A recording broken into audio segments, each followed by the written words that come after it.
What if I told you that the story of World War II didn't end the way we've been taught? That the Third Reich, in its final years, established a secret retreat in Antarctica, a fortress hidden deep beneath the eternal ice. Neuschwabenland, a little-known region claimed by the Nazis, is the key to one of the world's most perplexing conspiracy theories. Let's examine the facts, piece by piece, and by the end, you can decide if we're uncovering a long-buried truth. In 1938, amidst preparations for global conflict, the German Reich launched an expedition to Antarctica, led by the research ship Schwabenland. Officially, the mission was to secure whale oil resources and reduce Germany's reliance on foreign imports. But certain details raise questions. Why did they so meticulously map an area of roughly 600,000 square kilometers, marking it with German flags? Why was the expedition outfitted with cutting-edge technology, including Dornier wall seaplanes to survey the ice from above? But that's just the beginning. Rumors suggest that Neuschwabenland was not merely a mapping expedition but the first step toward constructing a secret base, a sanctuary for the Nazi elite. During the war, the Reich poured massive resources into advanced technology programs. Hitler often spoke of the Wunderwaffe, or wonder weapon, that would turn the tide of war. Today, we know the Nazis were indeed developing cutting-edge aircraft, rockets, and even unconventional energy sources. Victor Schauberger, an Austrian engineer, worked on revolutionary vortex energy and anti-gravity propulsion systems. But why Antarctica? The continent provides the perfect cover. Its isolated and inhospitable environment could conceal a base for decades, even centuries. Conspiracy theorists argue that as the war neared its end, multiple German U-boats departed for Antarctica, carrying high-ranking officials and sensitive cargo. These claims are supported by documented sightings of submarines like U-530, which surfaced near Argentina after the war.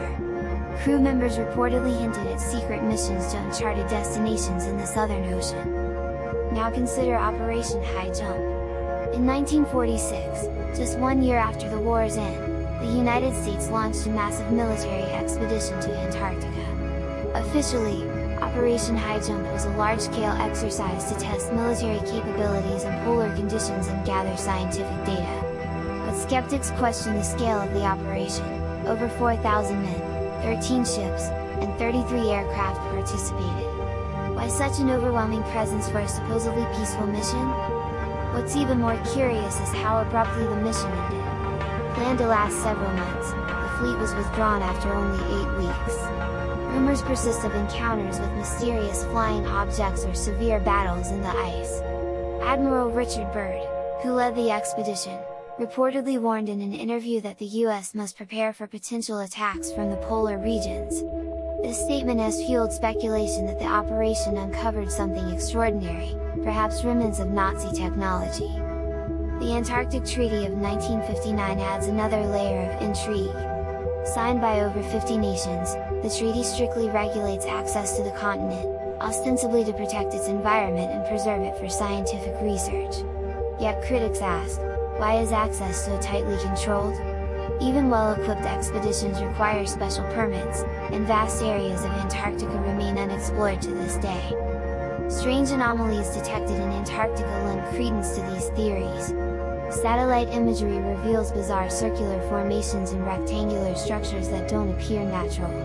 One notable discovery is the Wilkes Land gravity anomaly, a massive subsurface feature that could be evidence of an underground base or even a meteor impact site. Then there's the Peary Race map, often cited in discussions about Antarctic mysteries. This map, created in 1513 by an Ottoman admiral, appears to depict the coastline of Antarctica without its ice cover. Skeptics suggest the map could merely be a misinterpretation of South America, but others argue it reflects ancient, lost knowledge that the Nazis might have accessed. And we can't ignore the modern-day UFO sightings reported in Antarctica. While skeptics attribute these to optical illusions or unidentified aircraft, the frequency and consistency of the sightings lead some to believe they are linked to advanced Nazi technologies developed in Neuschwabenland, perhaps even with extraterrestrial collaboration. Is this really so far-fetched? The Nazis were infamous for their fanaticism, their grand visions of a new world order, and their willingness to pursue the extraordinary to achieve their goals. Neuschwabenland might have been the ultimate refuge, a hidden stronghold where they could continue their work, far from prying eyes.